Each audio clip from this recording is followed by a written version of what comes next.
हाम्रो क्यान्टिन हो।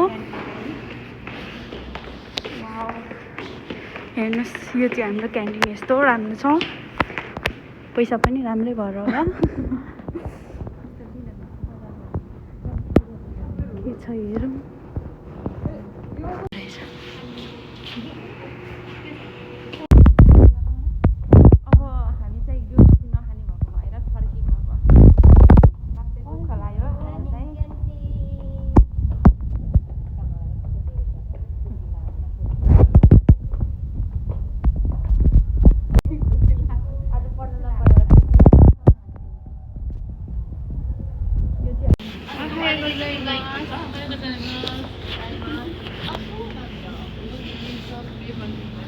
हामी जहिले खाने रामेन चाहिँ यही हो।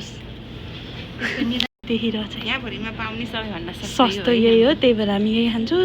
यसमा गाईको मासु नि हुन्न, त्यही भएर नि खान्छौँ।